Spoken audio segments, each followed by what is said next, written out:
Yeah, I'll react to that, sure.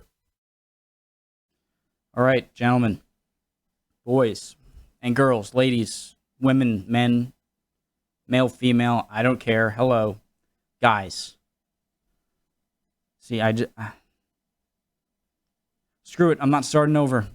I hate starting intros over, so that's going in. Hello, everyone.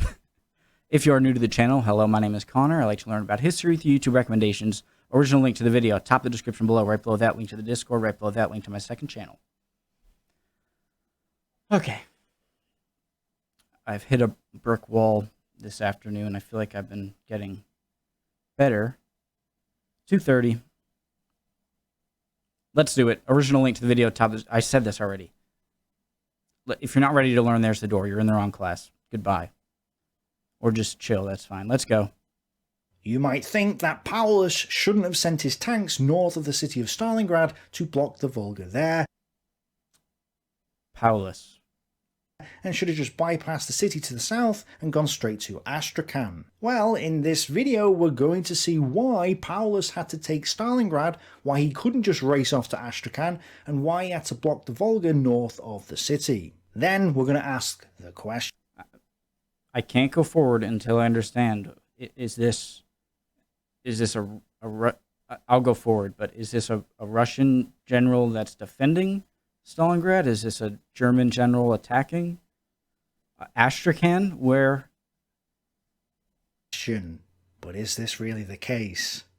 Yes, there What may is? be a I'm so blast sorry. to Terrible start to the Going video. to see why Paulus had to. We're restarting. You might think that Paulus shouldn't have sent his tanks north of the city of Stalingrad to block the Volga there, and should have just bypassed the city to the south and gone straight to Astrakhan. Well, in this video we're going to see why Paulus had to take Stalingrad, why he couldn't just race off to Astrakhan, and why he had to block the Volga north of the city. Then we're going to ask the question.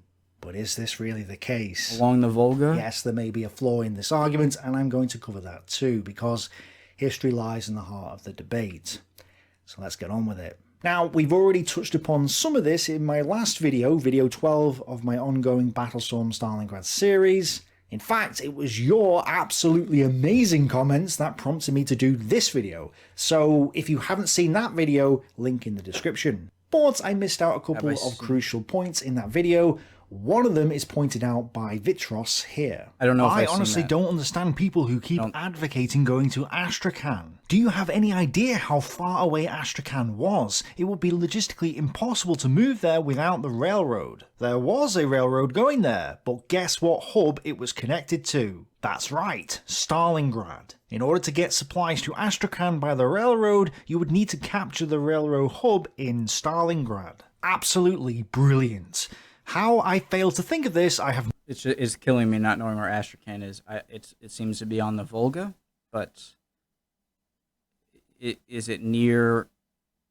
no idea, because I love talking about the logistics. Important? But yes, from the direction the Germans were coming from, there was no direct... Okay. Maps, always my savior.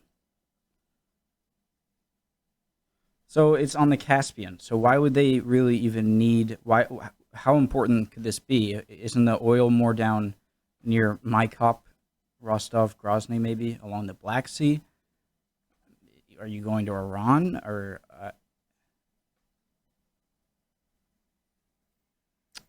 Okay. to railway to Astrakhan. The railways led to Stalingrad, and since the Germans were reliant on the railways because they didn't have enough oil to run their trucks, which was why they were going into the Caucasus in 1942 in the first place, it would make more sense to take Stalingrad first rather than go off to Astrakhan. Now, I want to point out that there were two railways going into Stalingrad from the direction that the Germans were coming from. Previously, I only mentioned the Southern Railroad, which goes from Rostov to Stalingrad, because this was mentioned in the sources.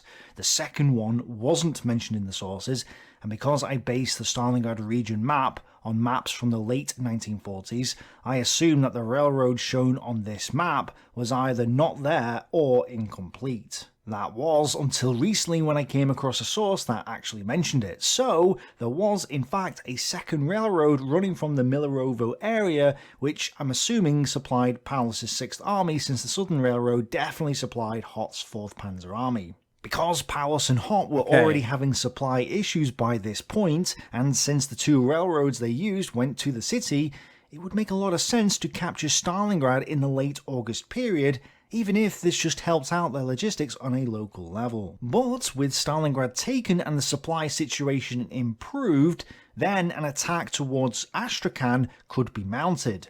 Makes perfect sense, right? But is this really the case?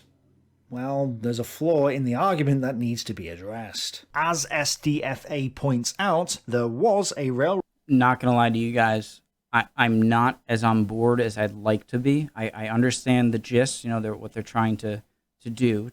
They're trying to get there, but I'm trying my best here.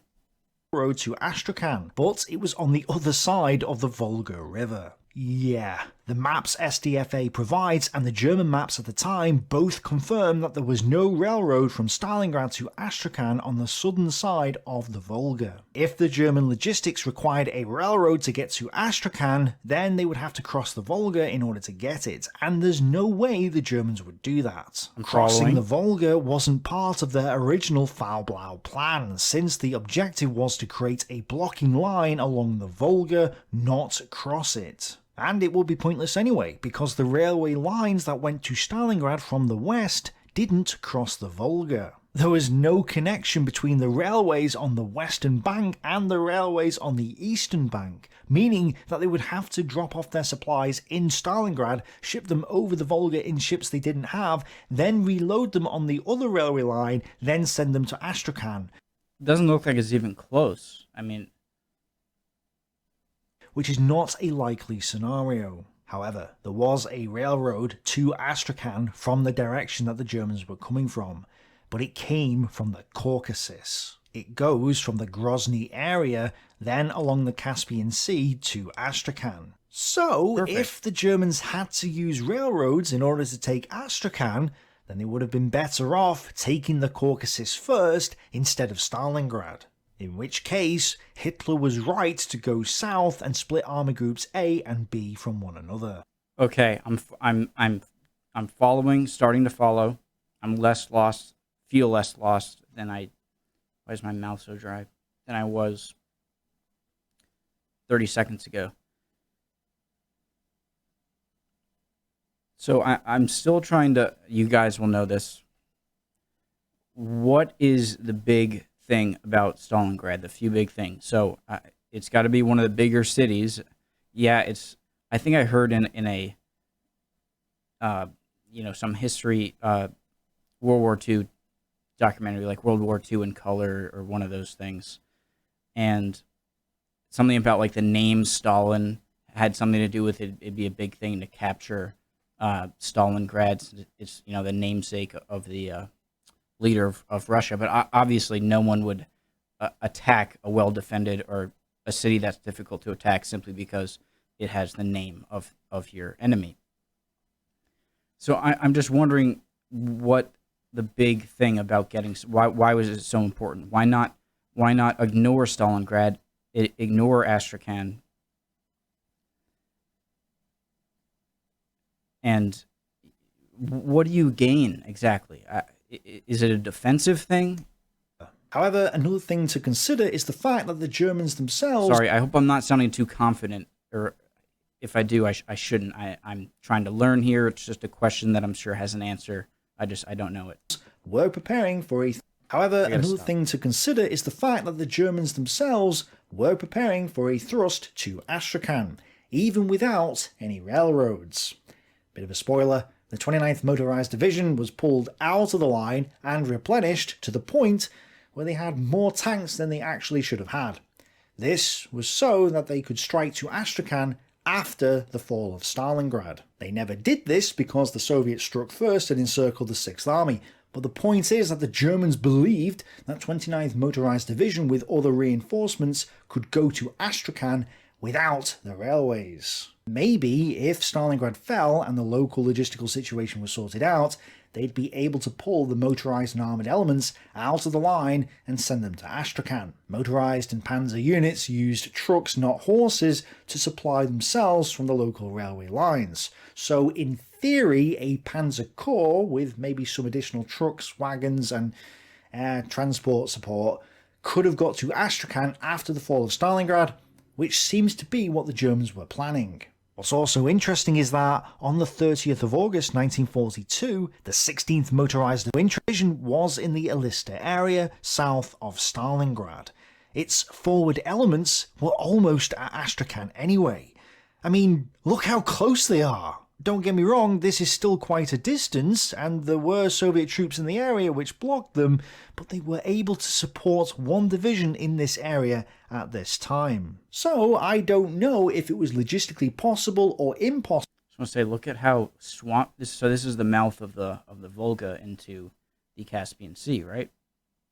Look at how those tributary, or you know what I mean, a lot of water At this time. My IQ statement. So I don't know if it was logistically possible or impossible for the Germans to get to Astrakhan after Stalingrad had fallen. And another question would be, is it even necessary to go to Astrakhan? What? Now you get to it? Please, it's going to tell me, and I'm sorry guys, this was really not one of my best reactions. I'm not as alert as usual, but finally objective was to block. Is it even necessary to go to Astrakhan? The objective was to block the Volga to stop the oil going north and secure the northern flank. Well, they could have secured the flank by occupying the lake area. They didn't. Or just, couldn't you just like bomb the hell out of the, and this is getting far, you know, what about just messing up the railways on that side, or sabotage? That's beside the point here. Necessarily have to go to the Volga, and the best way to block the Volga wasn't to block it to the south of it, because there's a lot of little rivers that come off the main artery of the Volga, so blocking the main artery could have still allowed ships to sail down one of the little rivers. But where Wittersheim's 14th Panzer Corps reached the Volga to the north of the city, there is just one river, the Volga. So if you wanted to block the Volga in the Stalingrad area, this was probably the best place to do it. I'm pausing so much, but can you just pick one of these where there aren't any other options? Like right here, I'm not really sure if you can see my mouse clearly. Otherwise, you'd have to go all the way to Astrakhan. This is another reason why Paulus went north of the city. It wasn't just because the terrain favoured the tanks, or that he didn't have to cross any rivers to get there, or that the distance to the Volga in the north was shorter than to the south. It was because this was the best place to block the Volga. It would also prevent Soviet reinforcements from coming south, as I explained in the previous episode, which then leads us to Marin's amazing comment. This is very interesting. I was totally unaware that at the time going into Stalingrad was probably the best decision. I was sure that there were genuine arguments for going into Stalingrad, but I wasn't aware that they were that strong. Now that I am aware of the need to block reinforcements, I can even understand them not clearing the Don bridgehead, which was really baffling me until now. Okay, so you'd be worried about reinforcements as you try and extract the resources. You might be, you know, trapped in between the Caucasus Mountains and Caspian and Black Sea. Thanks very much for explaining all this and making things clear. Brilliant. I hadn't even realised this until Marin pointed it out, but it makes perfect sense. As we've seen during the Battlestorm Stalingrad series, in mid-August, Paulus defeated 4th Tank Army in the Don Bend, but left a small bridgehead across the Don in the Kremenskaya area. Instead of clearing this, he instead shifted his forces to the southeast, crossed the Don, and raced to the Volga. Knowing that this bridgehead would come to haunt the 6th Army in the future, many have concluded that Paulus should have cleared the bridgehead first before going to Stalingrad. Did you say how many? I mean, hindsight's 20/20, but... But if he had done this, those Soviet reinforcements would have moved south through the Kotlebane area, reinforced the 62nd Army, and may have made the subsequent crossing of the Don and race to the Volga operations either far more difficult or even impossible. These reinforcements would have also made Hot's job even more difficult. So, as Marin points out, it makes perfect sense why Paulus left the Kremenskaya bridgehead alone and raced to the Volga. In the August of 1942, this was actually a decent decision. But there was perhaps another option Paulus could take once his men had reached the Volga north of the city. Youngster78 explains, "If you wanted to siege the city, which was part of the original plan, you would need to reach the Volga at some point north of the city. The mistake was sending the bulk of the Sixth Army into the city to capture it, exposing its flanks, making encirclement easy. This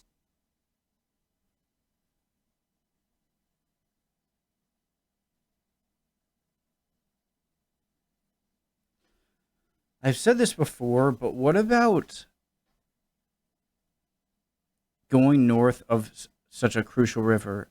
I said this in one of the Hannibal episodes in southern Italy, one of those big battles, and I brought up, could you contaminate, like have, put animal waste and decaying animals or even decaying bodies if you have to, if they're around, or defecating, putting human waste and whatever you can into the river, so that upstream, if I'm saying it, obviously this only works if you're upstream of where you want to occupy or destroy, conquer the city. And so obviously all the water will flow down, and the water above where you're contaminating it, upriver, is going to be able, drinkable water.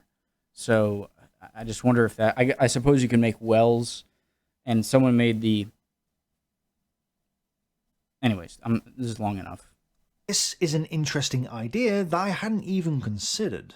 Let me explain. Wittersheim's 14th Panzer Corps reached the Volga north of the city. Then Paulus and Hot's armies advanced into the city. But imagine that instead of going into the city, they instead just formed a ring around it and sieged it. This way, they'd still block the Volga, and then wouldn't have to enter the city and get chewed up in the attritional urban warfare. This is a great option I hadn't even considered, and it makes a bit more sense than just going south of the city, blocking the Volga there, and then bombing Stalingrad. In this case, the Germans would have the added bonus of blocking the reinforcements coming in from the north, and they blocked the Volga at the best point. The problem, of course, is that this only works with the benefit of hindsight. We know that entering the city results in the destruction of the Sixth Army, so any alternative is better than that for us. But at the time, Paulus and Hot truly believed that they could take the city, especially at this point when there were few Soviet forces in the city itself. If there were few forces in the city and your attacking force outnumbered the enemy, which it did, as I'll explain when we get to the first assault on the city in the Battlestorm series, and you have the advantage of air, artillery and tanks, why stop and siege the city? In hindsight, you would, but there was no way for Paulus and Hot to know that the city wouldn't fall. They thought that they'd take it in a matter of days. So, as an interesting alternative option with the benefit of hindsight, Youngster's idea makes a lot of sense and may actually be a viable option for the Germans. But without the benefit of hindsight, this option doesn't make sense. At the time, the Germans and even a lot of people on the Soviet side believed that Stalingrad was about to fall. There's no way that the Germans would have stopped outside the city. Realistically, the only way for the Germans to guarantee victory at Stalingrad was to have more guys in the area, but they couldn't do that. As I explained in the previous episode, even if Hitler had allowed both Army Groups A and B to go to Stalingrad and Astrakhan first, then south into the Caucasus, it's unlikely that they could have supplied those forces in the field with the limited railroads in the area. So, because of the logistical issues, it made sense for Hitler to split the army groups, sending one south and one east. In fact, they would have had to go to a place called Salsk anyway, because the railroad that Hot was using to go to Stalingrad ran from there. So, elements would have to go south anyway, at which point you may as well head south to Mayakop and get the oil. As Vitros points out, I think the biggest turning point would have been if Mayerkop had been able to quickly start oil production. That would have alleviated a lot of German logistical problems. With a good oil supply, the Germans wouldn't have had to stick so close to the railroads. Of course, this then leads to other problems, as Camillo points out. But remember that the Germans still needed to refine the oil to transform it into usable fuel. So they would have had to transport the oil from the Caucasus to refineries in Romania or Germany, which would take time. Yes, just taking the oil fields alone wasn't enough. They needed to refine it, and in 1942 they had to ship it to the West. Now, Toprani goes into this a bit more in his The First War for Oil, which you can find online. As a note to page 33 of his article, he actually says that the Germans captured intact refineries at Krasnodar. So the Germans were screwed no matter what. That after learning about all these videos, it's just, although the ones at Mayerkop were destroyed. And he says on page 36 that Grozny was important, not necessarily for its oil fields, but for its refineries. Sadly for the Germans, they didn't get to Grozny. And so, without enough refineries in the Caucasus, they would have to ship the oil to other refineries captured in the occupied territories and in Germany and in Romania. This is also why the idea of going to the Middle East via the Mediterranean route wasn't a viable alternative. Even getting the oil to the Mediterranean would not end Germany's problems, since the high sulfur content of Middle Eastern oil necessitated the construction of new refineries. Finally, transportation to these refineries is only possible if a sufficiently large tanker fleet stands at the ready and the way through the Mediterranean is secure. All this has led others to conclude that the Third Reich was doomed no matter what it did. I see no alternative for Germany to win. They never properly planned or developed large-scale supply lines. Whatever plan you come up with, Russia would counter-move, but Germany still had its severe supply problems. 1,300 miles. The only way that they could have won is if, prior to starting the war, they had a bunch of secret operations to set up certain places so that you knew everything in advance and everything that you needed, and somehow secretly set it up or somehow, and then get it. You couldn't win, it seems. From Germany to Stalingrad, and those supplies going via the territory of Poland to Russia. The Russian was supposed to surrender when they got whipped at Barbarossa, and Russia called their bluff. Poor Germany. We try anyway, knowing we don't have the supply lines to maintain a proper offence, and can lead to disaster. But it is a bigger disaster. We do nothing and run out of fuel for the nation, allowing the Allies to take their time by using their planes and weapons of fuel to completely destroy Germany. I'd like your opinions on this because I'm not sure I fully agree. The Axis almost reached their objectives and the weapons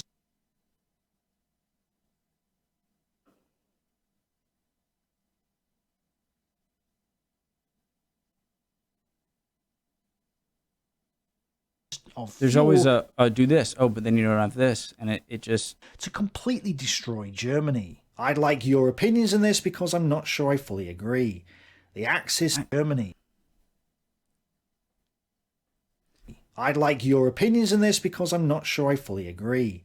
The Axis almost reached their objectives in the summer and autumn of 1942. If they had, and if they had held them, the outcome of the war may have been different. The Soviet Union may have suffered an economic collapse in 1943. To find out why, check out my video here, and if you're new to the channel, here's the first episode of my ongoing Battlestorm Stalingrad series. I gotta go. Great video, awesome. Definitely not my best job sticking with it as my normal videos, but so that's the end of the video, guys. I'll see you guys next time.